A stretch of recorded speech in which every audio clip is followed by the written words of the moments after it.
Meehan again. Meehan trying to muscle his way in front. A bit of a wayward pass, but it finds Bunton. Wickstead. In front, Robbins thought about it. Instead makes the extra pass. Bunton puts it just wide.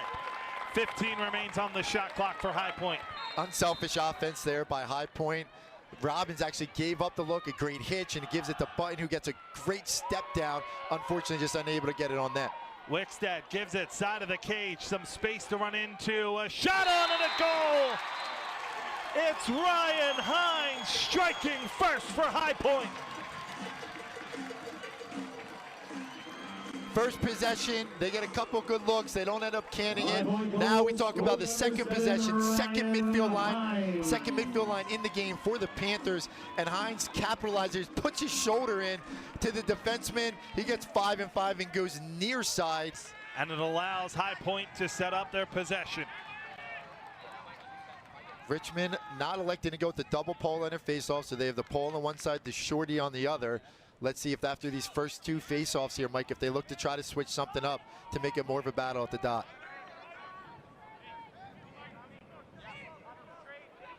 Jeb Brentfleck had a goal in Thursday's win against St. Joe's, gives it off for Wickstead. Wickstead looking in front, not there, back to Brentfleck with the angle of the goal!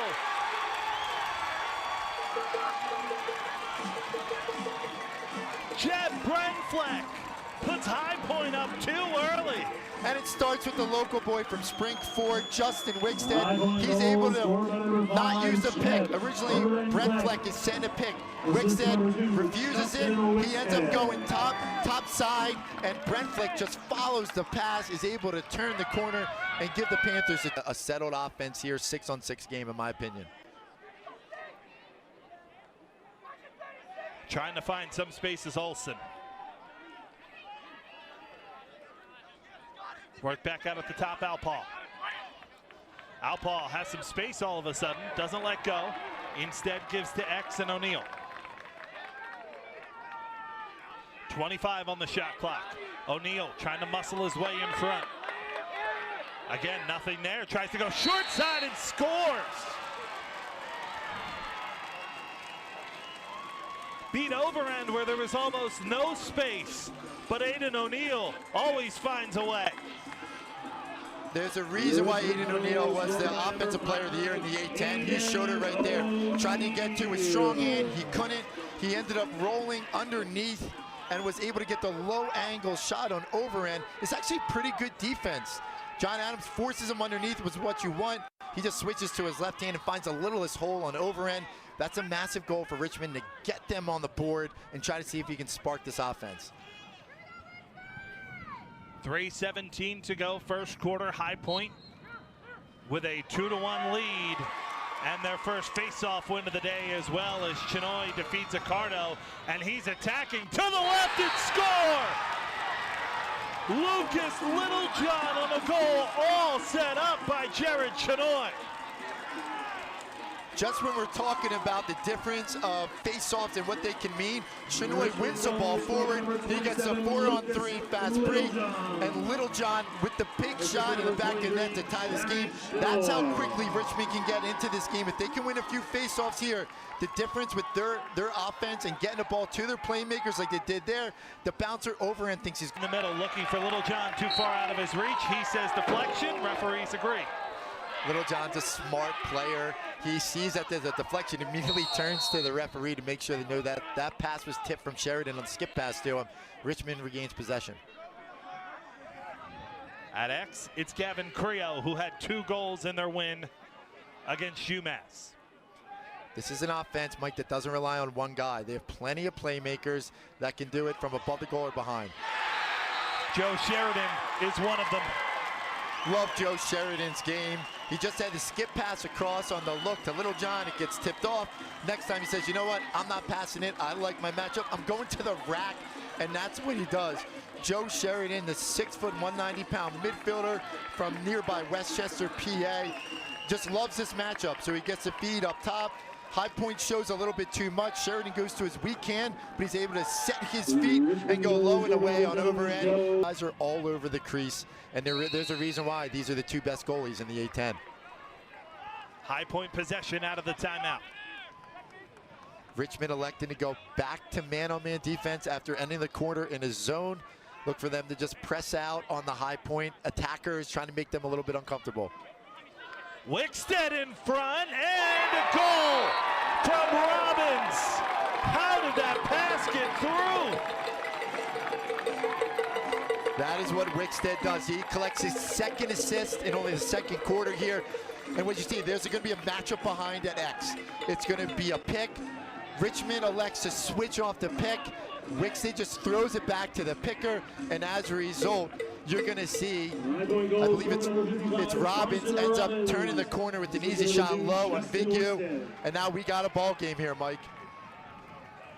The slide is too late, you can see, by Gyllenhaal, and as a result, Robbins is just in tight and goes low and away on Vigu. Pass deflected away. Good defense there by Brenfleck, but it's kept by Richmond. Sheridan.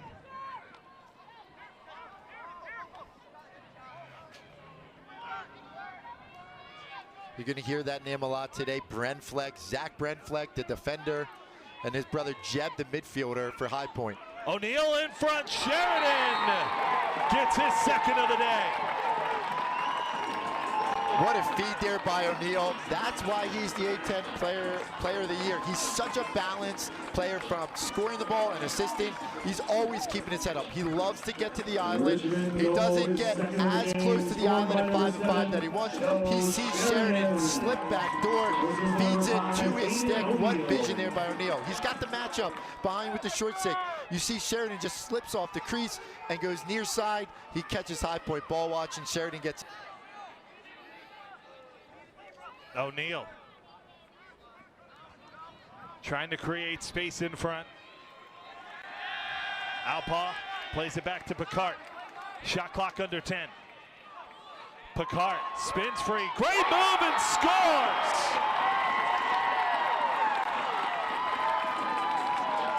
Daniel Picard, all by himself, makes something happen for the Spiders. Picard's a great Dodger, loves to go north-south, a little bit old school. He's not much as the east-west Dodger you'll see in today's game. Picard's on the A10 all-rookie team, and he just takes the matchup. The shot clock was winding down, Mike. You know, so actually High Point had a free slide there. Picard is just like, hey, I'm bigger, I'm stronger, I am going to the rack. He gets to his left hand here, a beautiful swim move to a roll, and then he gets inside. Watch this again. He goes left, he doesn't have it, a swim move, then he rolls back to his strong hand, top corner for Picard. He's a first team A10 member. This guy had 2 goals and 1 assist and 42 ground balls. He makes plays between the midfield line. That's what he did right there. If you lose the faceoff and you have a guy like Stoll out there that can make plays as a long stick, gets the ball back to the offense here. Sheridan. Push back to X where he gives to Kane. Now Merklinger. Merklinger scores!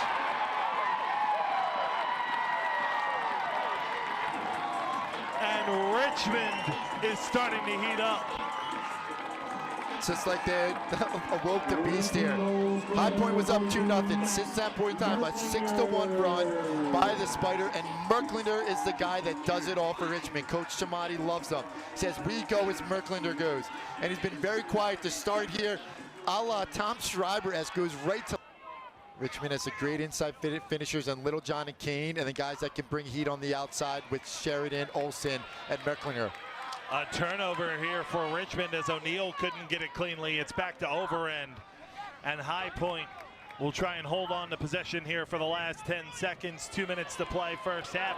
They do try and attack though. Can to the left, Bunton!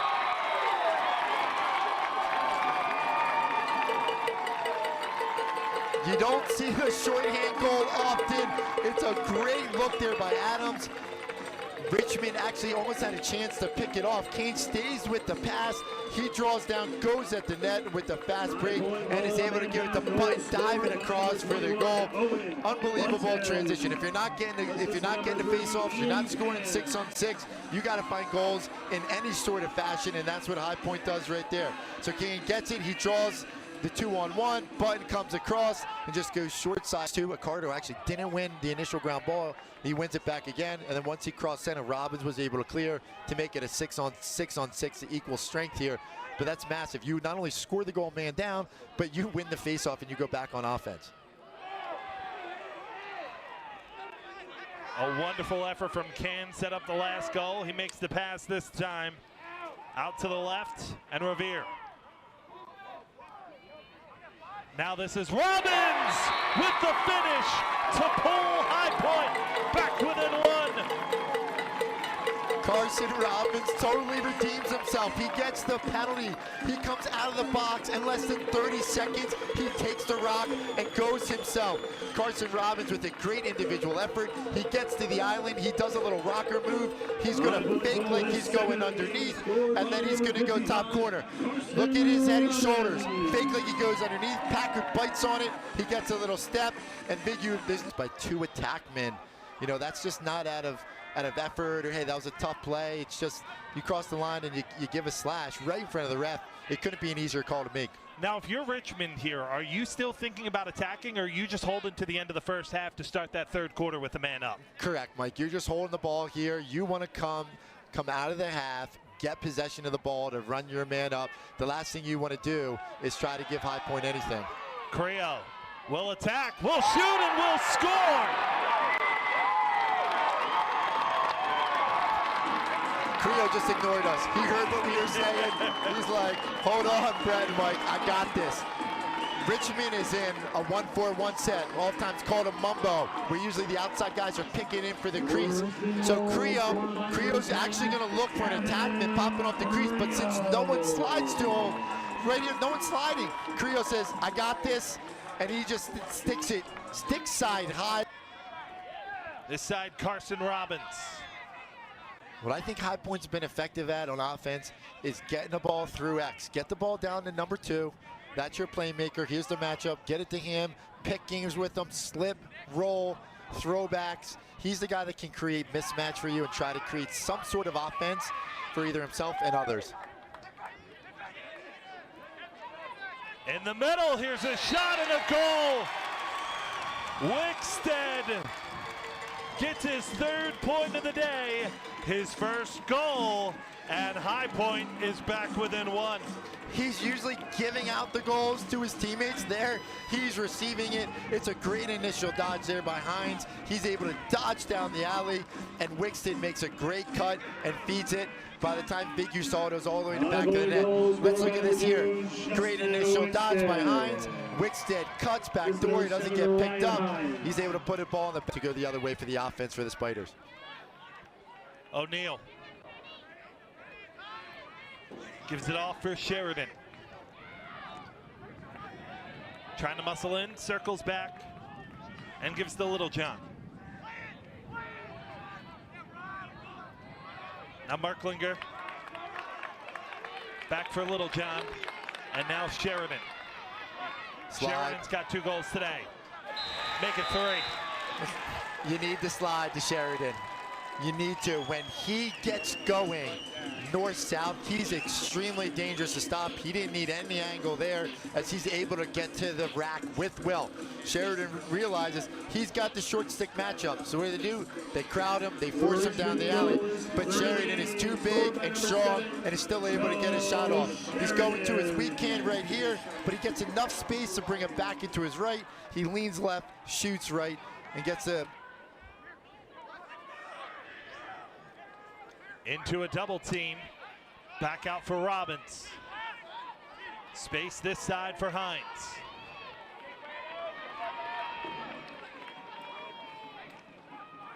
Hines gets free, gets the goal to bring High Point back within 1. Talked about Hines' strength, physicality earlier in the game. The second team All-10 midfielder. He does it there again. He's not doing anything fancy. He's just getting to the top side, trying to get to his strong hand. Pennyfeather tries to go over the head. Hines says, I'm bigger, I'm stronger, I'm able to turn the corner here and get us back on the board. You're able to see, here it is again, one more time with the replay. We're gonna get it. Hines here, look at him again. That's the Wickstead goal earlier. High Point's clicking on all cylinders. By the way, we mentioned we're keeping an eye on the turnover battle in this one. 14 turnovers for High Point, just 3 for Richmond. That's one of the biggest differences in this game right now, as O'Neal tries to muscle his way in front, instead makes the pass out to Creel. Creel with 20 seconds remaining on the shot clock gives it to the right side, and Merklinger. Now Sheridan. Back out, Picard, Creel. A rocket from distance for Kevin Creel. That is not the offense we have seen much today out of Richmond, but it doesn't matter. It is beautiful regardless. It starts off with the initial dodge. Sheridan now operating from behind the cage. He's got the matchup. He creates a slide. He throws it up the field. One more pass to Creel, who sets his feet and scores. Picard just makes a simple one more pass. You see Creel's got his feet set and go. Why? Here's a shot on, skipped wide by Picard. So number 42, Max Merklinger, he's actually going to be playing attack where they've been running him out of the midfield. They're probably trying to initiate a little bit more with him from behind the goal and getting some of their other middies involved up top. O'Neal at X. That's his office right there, Mike. 5 and 5, he loves to operate there. A goal in front from Picard. He's got his second of the day, and Richmond extends their lead to 3.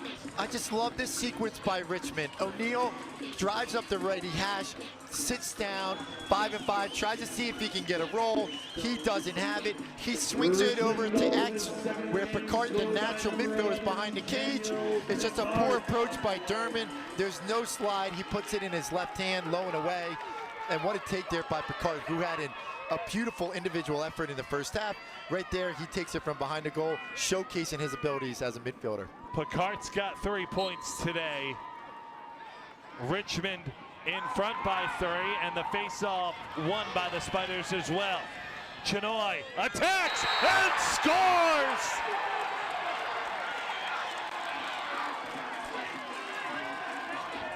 Anything you can do, I can do better. Here we are. We're sitting up here in the booth talking about a Cardo. Chinoy's like, you know what? I can still play this game. I'm a hell of a lacrosse player and a face-off player at that. They end up winning the ball back, and as a result, you're going to see Pilling throws the ball up the field to Chinoy, who's behind the defense. The key to success with Richmond is their balanced offense. Everyone across the board can play. They have a tremendous amount of trust in each other. They don't rely on one guy. Their depth is their strength on offense, and they're showcasing that here today, Mike. Sheridan, this side for Creel. Gavin Creel plays it down low, and Picard on the doorstep scores to make it 12-7. Tic-tac-toe. When Richmond wants to run their offense, that's exactly what it looks like right there. They initiated the top of the box. They're able to get a sweep. Picard ends up creeping off the crease, turns, sees it, and gets to the back of the net. What a play there by Richmond. Watch this again. Here's the sweep. Creel doesn't give the ball back to Sheridan. They get the slide off the crease. Picard catches it lefty. Tournament as well. And looking at this here, they won the last 2 face-offs. One thing with Ricardo is you're thinking, all right, we're going to get the ball back. He might lose one, but we're not going to lose multiple face-offs there. And that one, that was one back. They won that face-off back. There was a team effort into bringing it transition from defense to offense. That's how you're winning games, is by everyone chipping in and doing their job. Out to the right, in possession, Merklinger. And another for Richmond. They continue to pile it on. It's now 13-7 Spiders. It doesn't matter if he's above the cage or behind. Merklander is a playmaker. They elect to move him down to attack in the second half here. He takes his time. He waits for a high point just to bite a little bit of, and Little John, the great finisher that he is, gets an easy goal right on the doorstep. Richmond going back into the zone here.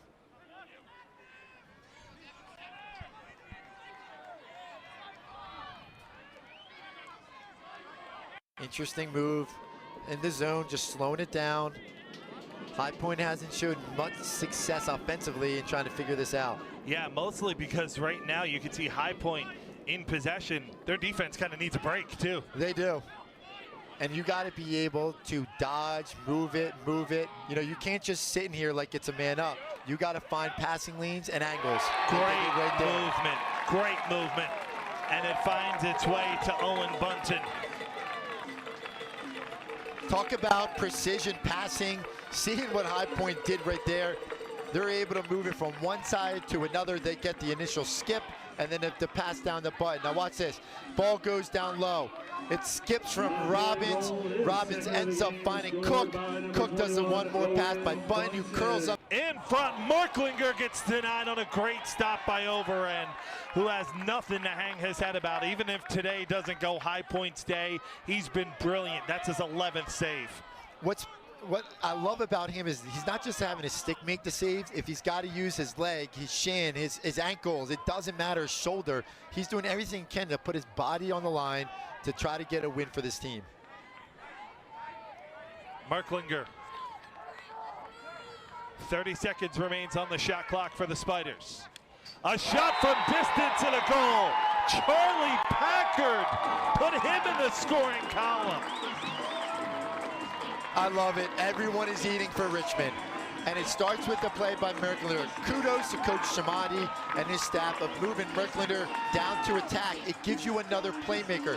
You don't have the natural lefty, but Merklander is able to draw all the eyes and attention. Packard, the great two-way midfielder, just sets his feet and just... It was 8-7. 6 of the next 7 goals scored in this game belong to Richmond. It's the reason why that they're so balanced, well coached, they're disciplined. That's what you see out of them right now. Creel with 15 on the shot clock. Richmond kind of playing the possession game right now, trying to get rid of the next 640, but they're also still plenty dangerous. O'Neal in front for Merklander.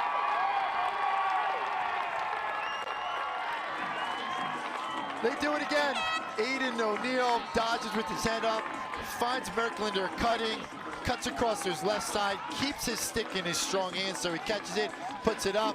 Aiden O'Neal high points after the assist. High stepping. Looks like they might be high stepping their way into the NCAA tournament. Look at this again. O'Neal's got the great short stick matchup. He finds Merklander cutting off ball. No one picked. Rookie team member, the way he's playing right now, he's playing like a sophomore or junior, not a freshman. And obviously, their defense is shutting it down. But offensively, what they're doing, putting up 15 goals here in the championship game, Mike, is unbelievable. It's outrageous. Yeah, all that. We didn't mention Creo's got 2 goals and an assist. You know, everyone has just been outstanding as Merklander spins, plays it out to the right, in front. What a pass! What patience! What a goal! Are you kidding me? You want beautiful offense? You just saw it. Richmond just put on a clinic with that last offensive possession. And if you're High Point, there's nothing you can do there. There's no defense that is stopping that in the entire country, period. Richmond is literally showing you exactly what to do. Packard gets the one more pass. Dipsy, dunk. You're going to see there's 1 fake, 2 fakes, back of the net, Overend, just ending up on. Richmond's making its 11th consecutive title game appearance. They've made the title game in the conference every year that they played. They're 15-4 all time against High Point. They're going to move to 16-4, and they won the last 7 games. This is going to be 8. And just what a performance that Richmond has put on here in the A-10 championship. Have been absolutely outstanding. Brent Fleck able to get this one though for High Point. as we head toward the final 90 seconds. Out on the right, it's Hines in front, shot on and score. And we're gonna have a penalty as well. Isaiah Moran-Weeks scores for High Point. Great story there from Isaiah Moran-Weeks, the senior attackman from Hill Academy, getting on the board here at the end, substituting on. What an individual take. No quit. There's no quit from these guys here, knowing that this is their last game. They're going into it whatever they can.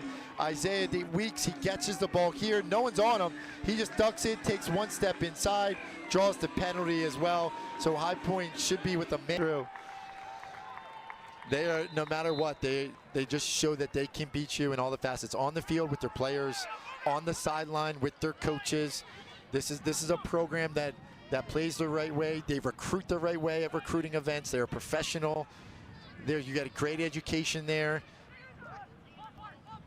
And you saw some of their players on that all-academic team as well. As here's a chance in front and a goal. Bren Fleck gets the finish. A great look there. They're still trying to play offense, make plays here. It's Moran-Weeks ends up finding the cutting jet, Bren Fleck, and what a story for him. Bren Fleck finishing his career, playing with his brother, the journey from Academy and New Church down the street to Penn State, coming back to finish his career at High Point with the great cut here. You're gonna see the ball go behind. Richmond just turns. Bren Fleck dodges on the same ball side. High Point trying their best, but this is a Spiders story.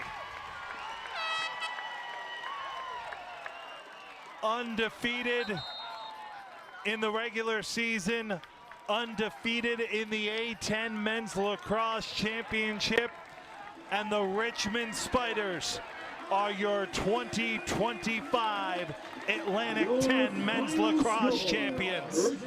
The Spiders dominate this game from start to finish, Mike.